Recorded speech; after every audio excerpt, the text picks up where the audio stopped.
사람은 누구나 예외 없이 한 번 삽니다. 두 번 사는 사람이 없습니다. 다 한 번 삽니다. 그래서 사람의 인생을 가리켜서 일생이라고 합니다. 한 번 사는 인생이라는 뜻이죠. 한 번 사는 인생을 여러분 지금 어떻게 살고 계십니까? 한 번 사는 인생을 앞으로 어떻게 사실 계획을 갖고 있습니까? 하나님의 말씀은 우리에게 한 번 사는 그 인생, 별과 같이 빛나는 인생으로 살라고 말씀하고 있습니다. 한 번 사는 인생을 빛나는 인생으로 살라는 말씀이시죠. 오늘 본문의 말씀을 우리가 두 번 연이어 읽었는데요, 제가 한 번 더 읽어드리도록 하겠습니다. 지혜 있는 자는 궁창의 빛과 같이 빛날 것이요 많은 사람을 옳은 대로 돌아오게 한 자는 별과 같이 영원토록 빛나리라. 이 말씀에는 빛나는 두 사람이 등장하고 있습니다. 첫 번째 사람은 지혜 있는 사람입니다. 지혜 있는 사람이 궁창의 빛과 같이 그렇게 빛난다고 했고요, 또 한 사람은 많은 사람을 옳은 대로 돌아오게 한 사람입니다. 그 사람도 역시 별과 같이 영원토록 빛날 것이라고 그렇게 말씀하고 있습니다. 먼저 지혜 있는 자를 한번 살펴보도록 하겠습니다. 지혜 있는 자는 궁창의 빛과 같이 빛날 것이라고 했거든요. 궁창은 하늘을 가리킵니다. 구약의 히브리인들의 생각 속에는 이 땅과 그리고 하나님이 계신 곳 사이에 빈 공간이 있다고 생각했는데 그곳을 궁창이라고 불렀습니다. 그곳에 비추는 빛과 같이 빛날 것이라는 거죠. 누가 그렇게 빛난다는 겁니까? 지혜 있는 자가 그렇게 빛난다는 겁니다. 지혜 있는 자는 하늘의 빛과 같이 빛날 것입니다. 그럼 지혜는 무엇입니까? 지혜에 대한 사전적 의미를 찾아보면 사물의 이치나 상황을 제대로 깨닫고 그것에 현명하게 대처할 방도를 생각해내는 정신의 능력, 이렇게 정의하고 있습니다. 이런저런 얘기를 갖다 붙였는데 한마디로 정리해보면 상황 판단 잘하고 현명하게 대처하는 것, 그게 지혜라는 거죠. 그래서 이 세상에서 말하는 지혜는 임기응변에 능하고 처세에 탁월하고 심지어는 정치적인 권모 술수까지도 지혜의 영역에 포함시키는 경우들이 많이 있습니다. 그러나 성경은요, 지혜를 다르게 정의하고 있어요. 성경이 정의하고 있는 지혜를 우리는 잠언에서 살펴볼 수 있는데 잠언 9장 10절의 말씀, 잠언 9장 10절의 말씀을 같이 한번 읽어보도록 하겠습니다. 여호와를 경외하는 것이 지혜의 근본이요 거룩하신 자를 아는 것이 명철이니라. 아멘. 지혜의 근본이 뭐냐면 여호와를 경외하는 것입니다. 하나님을 사랑하고 하나님을 섬기는 것이 지혜라고 성경은 말하고 있습니다. 그렇다면 궁창의 빛, 하늘의 빛과 같이 빛나는 인생은 바로 하나님을 경외하는 사람이라고 할 수 있을 것입니다. 일평생 하나님을 사랑하고 하나님을 섬기는 믿음으로 살아가는 사람, 그 사람의 삶은 하늘의 빛처럼 빛나는 인생을 살게 될 것이라는 말씀입니다. 지혜 있는 사람에 이어서 나오는 두 번째 사람이 있습니다. 그 빛나는 사람은 다른 사람을 옳은 대로 돌아오게 한 사람입니다. 다른 사람을 옳은 대로 돌아오게 한다는 것은 다른 사람이 잘못된 길로 가는 것을 바로잡아주는 것을 의미합니다. 술과 도박에 빠져 있다든지 마약이나 이성에 중독되어 있다든지 그런 사람들을 바로잡아주는 것이죠. 거짓말에서 돌아오게 하고 또 탐욕과 이기심에서 돌아오도록 만들어주는 것입니다. 다시 말해서 가서는 안 될 길로, 사람으로서, 건전한 사람으로서 가서는 안 될 길로 가고 있는 사람의 길을 바로잡아서 바로 가야 될 길로 돌아오게 만들어주는 것을 말합니다. 사실 이 세상에서 하나님 없이 살아가는 사람들은 모두 잘못된 길, 그릇된 길로 가는 사람이라고 할 수 있습니다.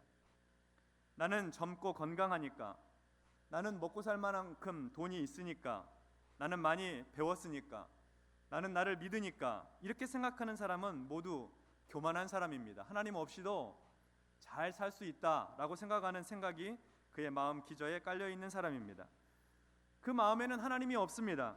인생길을 잘못 걷고 있는 것이죠.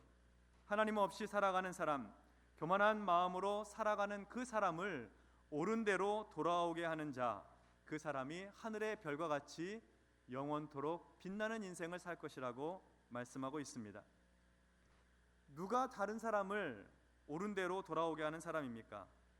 가장 옳은 데는 영원한 죽음과 그리고 멸망의 길을 향해 가고 있는 사람에게 가장 옳은 길은 영원한 생명이 있는 곳, 죄를 용서받고 영원한 천국에 이를 수 있도록 하는 곳, 바로 하나님 앞이요 십자가 밑입니다.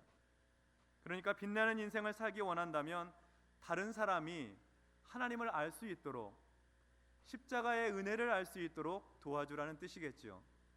조금 더 앞에 있는 지혜 있는 사람과 연결시키자면, 여호와를 경외하는 사람이, 하나님을 섬기는 사람이 궁창의 빛과 같이 빛나는 것처럼 다른 사람을 하나님을 섬기도록, 여호와를 경외하도록 만들어주는 사람이 하늘의 별과 같이 영원토록 빛나리라 하는 말씀입니다. 자기 자신도 하나님을 경외하고 다른 사람도 하나님을 경외할 수 있도록 돕는 사람, 그 사람이 빛나는 인생을 살게 될 것이라는 말씀입니다. 이 빛나는 인생은 그가 얼마나 많이 가졌느냐, 얼마나 많이 소유하고 있느냐 하는 소유와 관련이 있는 것이 아닙니다. 그는 적게 소유할 수도 있고 많이 소유할 수도 있습니다. 또 그가 얼마나 건강하냐, 건강하지 못하느냐 하는 그런 문제도 아닙니다. 그가 얼마나 젊느냐, 또 나이가 많이 들었냐 하는 그런 외향적인, 외적인 환경과 조건의 문제가 아닙니다. 그의 마음 가운데 하나님을 사랑하고 경외하는 믿음이 있느냐, 예수 그리스도를 나의 주님으로 인정하고 고백하는 신앙이 있느냐, 그 믿음에 따라서 하늘의 별과 같이 빛나는 인생이 될 수도 있고, 그 믿음이 없음으로 인해서 빛나지 못하는 인생으로도 살 수 있다 하는 그런 말입니다. 그러니까 소유하고 관계 있는 게 아니라 예수 믿는 믿음을 가진 존재와 관계 있는 말씀이라고 할 수 있을 것입니다. 우리는 일생 삽니다. 한 번 삽니다. 한평생을 살면서 우리가 지향해야 할, 바라보아야 할 분명한 목적지가 있습니다. 빛나는 인생 사는 겁니다. 별처럼 빛나는 인생 살아가는 것입니다. 나는 지금까지 빛나지 못했는데요, 앞으로 빛나는 인생 살 수 있을까요? 예, 그렇습니다. 앞으로 빛나는 인생 살 수 있습니다. 지금까지 빛나는 인생 살아왔는데 계속 빛나는 인생 보장되어 있는 것입니까? 그리스도 안에 있으면 누구나 빛나는 인생으로 살아갈 수 있습니다. 여호와를 경외하는 인생, 다른 사람이 하나님을 섬길 수 있도록 돕는 인생은 그런 인생을 살 수가 있습니다. 가장 빛나는 인생, 보람있고 의미 있는 인생은 다른 외적인 환경에서 찾아질 수 있는 것이 아닙니다.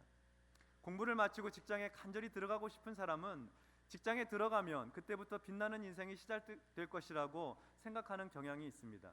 그러나 직장 생활하는 선배 직장인들에게 물어보십시오. 직장에 들어가는 순간부터 덜 빛나는 인생을 살 수도 있습니다. 직장 잘 다니고 계신 분들, 결혼만 하면 멋진 남자, 또 예쁜 여자, 마음도 예쁘고 얼굴도 예쁘고 예쁜 여자 만나면은 행복하게 살 수 있을 거라고 생각합니다. 그러나 결혼한 선배들에게 물어보십시오. 그래서 빛나는 인생을 살게 되는 것인지? 그렇지 않습니다. 내가 원하고 바라는 그 다음 단계로 나아간다고 해서 그래서 빛나는 인생이 사라지는 것이 아니라 인생의 근본적인 질문에 대하여 답할 수 있어야 됩니다. 내 삶의 영혼은 어디를 향해 가고 있는가? 내 인생의 궁극적 방향성이 어디인가에 대해서 답을 할 수 있는 사람만이 빛나는 인생을 살 수 있습니다. 심지어 아직 직장을 구하지 못했다 하더라도, 아직 멋진 연애를 하고 있지 못한다 하더라도, 아직 결혼하지 못했다 하더라도 관계없이 빛나는 인생 살 수 있습니다. 그래서 빛나는 인생을 정말 살기를 원한다면 인생의 초점과 목적을 분명하게 하나님을 경외하는 지혜에 맞추시고 다른 사람을 옳은 대로 여호와 앞으로, 그리스도의 십자가 앞으로 인도하는 데에 초점을 맞추셔서 사셔야 하는 것입니다. 성경에 보면 자기 자신도 여호와를 경외하고 또 다른 사람도 여호와를 경외하도록 인도한 한 여인의 이야기가 등장하고 있습니다. 이 여인은 참 빛나는 인생을 살았어요. 사실 그녀가 처음부터 빛나는 인생을 살았던 것은 아닙니다. 성경은 그녀의 직업이 기생이라고 소개하고 있습니다. 물론 그 기생이라는 히브리어는 인키퍼, 그러니까 여관을 관리하는 사람, 여관 주인 이렇게 해석할 수도 있지만 성경의 전체적인 맥락에 보면 이 히브리 단어는 기생, 다시 말해서 자신의 웃음을 팔고 또 노래를 팔고 또 자기의 몸을 팔아서 생계를 유지하는 그런 직업을 말하는 것입니다. 여호수아 2장에 이 여인이 처음 등장하는데요, 이 여인의 이름은 라합입니다. 라합. 그녀는 이 가나안 땅, 그러니까 요단강 동쪽에서부터 서쪽으로 넘어오는 첫 번째 성 여리고성에 살았던 여인인데요, 이 여리고성은 당시에 누구를 섬기고 있었냐면 바알 신과 아스다롯 신을 섬기고 있었습니다. 농사를 짓는 농경 문화에 살고 있었던 사람들이기 때문에 비를 내리고 또 곡식을 자라게 만드는 그러한 일들을 하는 신이 바알 신이다, 아스다롯 신이다, 이렇게 믿고 살았던 것이죠. 모두가 다 그 신을 섬겼습니다. 그런데 이 여인이 많은 사람들이 그렇게 바알과 아스다롯을 섬기고 있을 때에 그녀는 여호와 하나님을 섬기게 되었습니다. 어떻게 그녀는 하나님을 섬기는 그런 신앙을 갖게 되었을까요? 하나님은 여호수아와 이스라엘 백성들에게 여리고성을 정탐하게 하셨고, 그리고 그 성을 진멸하도록 하셨습니다. 구약 성경 곳곳에 보면 하나님을 대적하는 그러한 민족과 나라들을 진멸시키는 장면이 있어요. 요즘 생각으로 하면 거기 왕이나 좀 죽이고 또 그 가장 높은 고관들이나 정치적인 영향력이 있는 사람들만 감옥에 가두면 되는데 어린아이와 가축까지 다 진멸하도록 하는 장면들이 곳곳에 나와요. 잘 이해할 수 없는 장면이죠. 근데 이 히브리인들의 사상 속에 보면은 하나님께 온전히 바쳐졌다라고 하는 사상이 있어요. 헤렘 사상이라고 하는데, 이 헤렘 사상에 의하면 하나님께 온전히 바쳐진 모든 물건과 사람과 그리고 이 재물들은 사람이 손대서는 안 됩니다. Don't touch. 손대서도 안 되고 소유해서도 안 되고 탐내서도 안 됩니다. 완전히 다 하나님께 드려져야 되는 거예요. 그걸 가리켜서 진멸한다, 이렇게 이제 표현을 하는 것이죠. 여리고성을 정복할 때도 하나님께서 여리고성을 진멸하라고 그렇게 말씀하셨어요. 아무도 살려둘 수 없는 것이죠. 근데 한 번은 이 성경에 기록된 이야기 중에 진멸하라고 했는데 진멸하지 않은 일 때문에 아주 곤혹스러운 일을 겪은 사람이 있어요. 사울 왕이라고 하는 사람인데, 하나님께서 아말렉과의 전투에서 이스라엘 백성들에게, 사울 왕에게 아말렉의 모든 왕으로부터 시작해서 사람과 어린아이와 남자와 여자 할 것 없이 가축까지 완전히 다 하나님께 온전히 바쳐진 것으로 진멸하라, 헤렘이다, 건드리면 안 된다 하는 그런 명령을 내리신 적이 있어요. 그런데 사울 왕이 좋은 짐승들을 전리품으로 가져오죠. 그것에 대해서 사무엘 선지자가 하나님의 말씀을 이용해서 대신 전해줍니다. 사무엘상 15장 22절로 23절에 이렇게 기록이 되어 있어요. 여호와께서 번제와 다른 제사를 그의 목소리를 청종하는 것을 좋아하심같이 좋아하시겠나이까. 유명한 말씀이죠. 순종이 제사보다 낫고 듣는 것이, 하나님 말씀 듣는 것이 순양의 기름보다 나으니 이는 거역하는 것, 하나님 말씀 거역하는 것은 점치는 죄와 같고 완고한 것은 사신 우상에게 절하는 죄와 같음이라. 왕이 여호와의 말씀을 버렸으므로 여호와께서도 왕을 버려 왕이 되지 못하게 하셨나이다. 하나님께 온전히 바쳐진 것, 헤렘은 완전한 진멸입니다. 이렇게 완전한 진멸을 명령받았는데 이 여리고 성에 살고 있는 사람 가운데 유일하게 라합과 그의 가족만이 구원을 받았습니다. 하나님의 은혜가 아니면 설명할 수 없는 참 놀라운 축복, 생명을 구원받은 축복을 얻게 되는 것이죠. 라합은 어떻게 자신의 생명을 건진받을 수 있었을까요? 라합에게 그의 생명을 건진받고 구원받을 수 있었던 것은 그녀가 여호와를 경외하는 믿음이 있었기 때문입니다. 예나 지금이나 호화로운 술집, 사람들이 많이 모이는 곳에는 정치와 경제, 사회와 문화, 심지어 외국에서 일어나는 소식까지 모든 정보들이, 그것이 사실이든 아니면 좀 과장되었든 왜곡되었든 많은 소문들이 오고 가는 곳이 이런 술을 파는 곳들이죠. 사람들이, 여러 사람들이 모이는 곳에서 여러 이야기들이 오고 가니까 당시에 그 기생의 집에서도 그런 이야기들이 많이 오고 갔습니다. 근데 그 라합이라는 기생이 이야기를 듣다 보니까 어떤 얘기를 들었냐면, 이스라엘이라고 하는 히브리 민족이 있는데 그 민족의 신인 여호와가 그들을 이집트에서부터 무려 400년이 넘도록 종살이하던 그곳에서부터 그들을 구원해 내었다더라. 그리고 그 이스라엘 민족을 구원하고 건지기 위해서 홍해바다를 갈라서 그 홍해바다를 건너게 함으로 말미암아 이스라엘 백성들을 구원했다고 하더라. 여호와라는 신이. 뿐만 아니라 우리 이 요단강 동편에 가면 아모리 왕의 시온이라는 왕이 있고 바산 왕 옥이라는 왕이 있는데 그 땅을 다 진멸시키고 그 땅을 다 이스라엘 백성들에게 주었으며 이제는 가나안 땅을 그의 백성들에게 주기 위해서 여호와가 이스라엘 백성들을 요단강을 건너서 이제 드디어 여리고성부터 시작해서 가나안을 정복하게 한다고 하더라 하는 이런 이야기들을 듣게 된 거예요. 그래서 이 라합이라고 하는 여인의 마음속에 믿음이 싹트기 시작한 거죠. 우리가 지금까지 섬겨왔던 바알이나 아스타롯이 참신이 아니고 그의 백성을 종살이하던 곳에서 구원해낼 뿐만 아니라 홍해를 갈라서 마른 땅으로 지나가게 하고 그리고 요단 동편에 있는 나라들을 그의 백성에게 준 여호와라고 하는 신이 참신이 아닌가 하는 그런 생각을 하게 되는 거예요. 믿음이 그 안에 싹트기 시작한 것이죠. 그래서 여리고성을 정탐하러 온 두 명의 정탐꾼에게 그런 자신의 신앙 고백을 이렇게 하고 있습니다. 여호수아서 2장 9절로 11절의 말씀인데요, 우리 같이 한 목소리로 한번 읽어보도록 하겠습니다. 시작. 여호와께서 이 땅을 너희에게 주신 줄을 내가 아노라. 우리가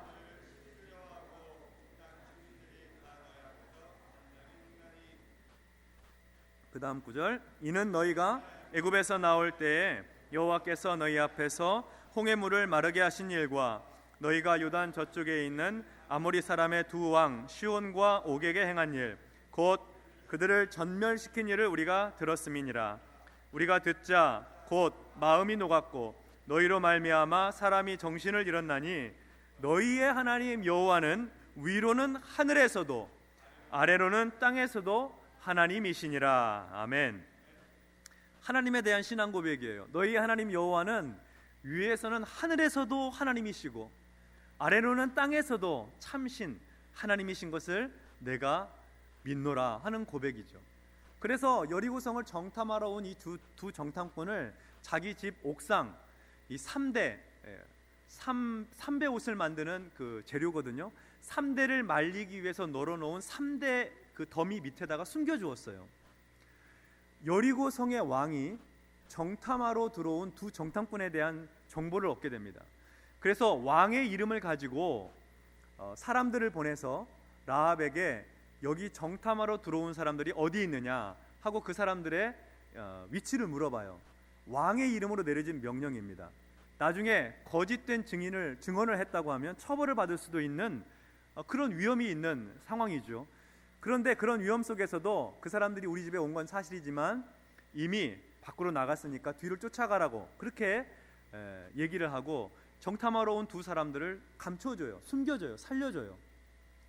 그래서 이 정탐꾼들이 돌아가면서 맹세하기를 이 붉은 줄을 메어 놓으면 나중에 우리가 이 여리성을 점령할 때에 너희 집 안에 있는 이 붉은 줄 메어 있는 집 안에 있는 사람들은 누구나 우리가 살려줄 것이다. 너뿐만 아니라 너의 가족들도 너의 집 안에 함께 모여 있으면 구원받게 될 것이니 이 일에 대해서는 우리가 목숨을 걸고 맹세하여서 그렇게 너를 지켜줄 것이다 하고 돌아가게 됩니다. 이러한 신앙 고백을 가진 이 라합에 대해서 히브리서 기자도요, 신약성경의 히브리서 기자도 11장 31절에서 믿음으로 기생 라합은 정탐꾼을 평안히 영접하였으므로 순종하지 아니하는 자와 함께 멸망하지 아니하였도다 하고 말씀하고 있습니다. 그러니까 라합이 정탐꾼들을 숨겨주고 살려서 보낸 이유는 다른 데 있지 않고 그녀가 하나님을 경외했다, 하나님을 섬기는 믿음이 그녀에게 있었기 때문이라고 그렇게 보고 있는 것입니다. 그리고 그녀의 그 믿음이 모든 사람이 짐승까지도 멸망받을 그 자리에서, 진멸의 상황에서 그녀를 구원했다는 것이죠. 라합은 자기 자신만 여호와를 경외하는 일로 만족하지 않았습니다. 그녀는요, 자기 집에 자기의 형제들, 자기의 가족들, 자기의 친지들을 설득해서 모아놨어요. 언제 여리고성이 점령당할지 모르니까 아마 임박한 날에 사람들을 설득했겠죠. 이스라엘 백성들이 여리고성을 점령할 것이고, 그리고 이스라엘 백성들은 여호와 하나님을 섬기는 민족이며 여호와 하나님께서 여리고성을 그들의 민족인 이스라엘에게 주실 것이다. 모두가 다 진멸당할 때 우리 집에 함께 있으면 하나님께서 살려주시겠다고 그의 정탐꾼들을 통해서 약속해 주셨다는 그 이야기를 통해서 자기 가족들을 모아요.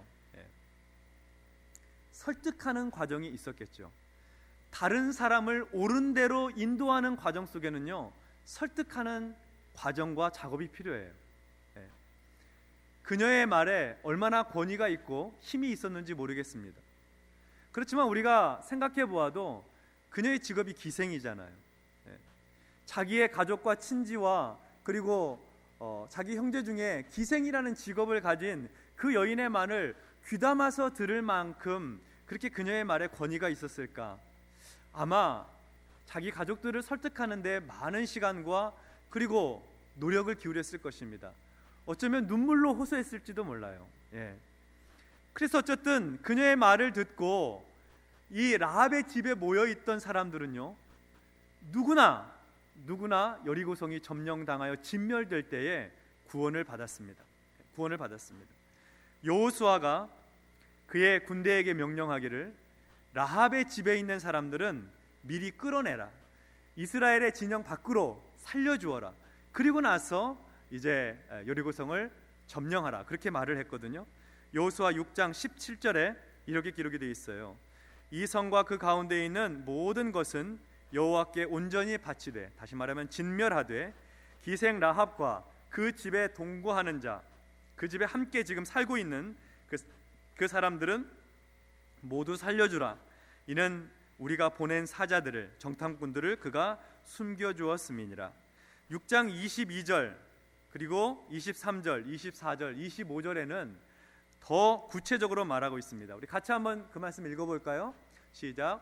여호수아가 그 땅을 정탐한 두 사람에게 이르되 그 기생의 집에 들어가서 너희가 그 여인에게 맹세한 대로 그와 그에게 속한 모든 것을 이끌어내라 하매, 정탐한 젊은이들이 들어가서 라합과 그의 부모와 그의 형제와 그에게 속한 모든 것을 이끌어내고 또 그의 친족도 다 이끌어내어 그들을 이스라엘의 진영 밖에 두고 무리가 그 성과 그 가운데 있는 모든 것을 불로 사르고 은금과 동철 기구는 여호와의 집 곳간에 두었더라.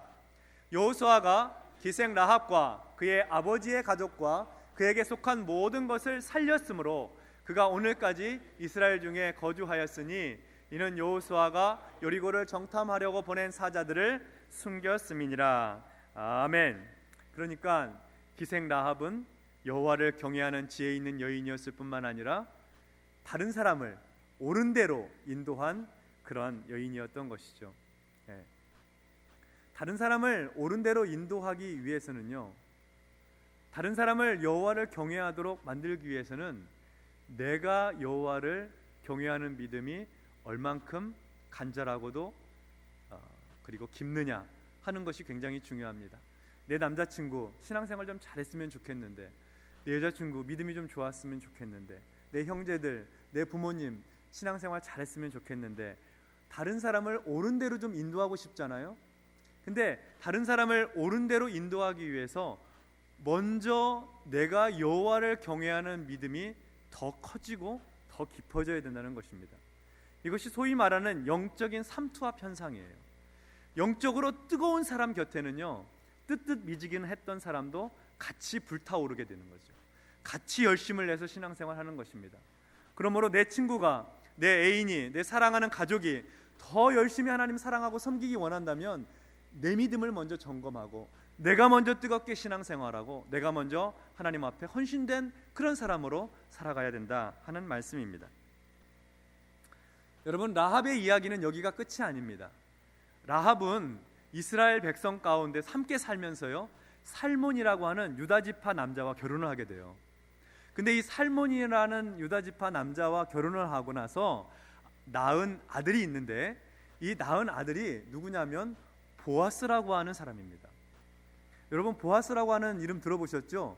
룻기에 나오는 사람인데요, 룻은 모압 여인으로서 그의 시어머니 나오미를 따라와 가지고 이스라엘에서 함께 살면서 보아스와 결혼을 하게 돼요. 보아스와 결혼을 하게 되는데, 이 보아스와 결혼해서 낳은 사람이 오벳입니다. 오벳. 근데 오벳이 나중에 이새를 낳고, 이새가 다윗을 낳아요. 촌수가 좀 복잡해졌어요. 자, 라합이 살몬과 결혼해서 보아스를 낳고, 보아스와 룻 사이에서 오벳을 낳고, 오벳이 이새를 낳고, 이새가 다윗을 낳았으니까, 그러니까 라합은 다윗 왕의 할머니가 되는 거예요. 그죠? 할머니도 그냥 할머니가 아니라 증조 할머니, 그 위에가 고조 할머니, 고조 할머니. 다윗 왕의 고조 할머니가 된 거예요. 물론 그 당시에 살몬과 결혼하면서 아들을 낳았는데, 그 자기가 위대한 이스라엘 민족의 왕인 다윗 왕의 고조 할머니가 되리라고 그때는 상상 못했겠죠. 그냥 그녀가 한 일은 뭐냐면 믿음으로 여호와 하나님을 향한 신앙 고백을 했고, 자기 가족들을 옳은 대로 인도하고 이스라엘 중에 살면서 살몬이라는 남자와 결혼해서 한 것이 전부예요. 여호와 하나님을 사모하고 믿음으로 살았던 게 전부예요. 근데 그의 후손 가운데 다윗 왕이 태어났다니까요. 이스라엘을 가장 강력한 왕국으로, 왕권으로 세웠던 다윗 왕이 태어났어요. 근데 여기서 또 얘기가 끝이 아니에요. 마태복음 1장에 가보면 라합이라는 여인의 이름이 또 등장을 해요. 같이 한번 읽어볼까요? 마태복음 1장 5절의 말씀 같이 읽어보겠습니다. 시작. 살몬은 라합에게서 보아스를 낳고, 보아스는 룻에게서 오벳을 낳고, 오벳은 이새를 낳고, 16절로 넘어갑니다. 시작. 야곱은 마리아의 남편 요셉을 낳았으니 마리아에게서 그리스도라 칭하는 예수가 나시니라. 아멘. 마태복음 1장에 라합이라는 여인이 다시 등장을 해요. 여기서는 누구로 등장을 하냐면 예수님의 족보 속에 있는 조상으로 등장을 해요. 상상이 안 되는 일이죠.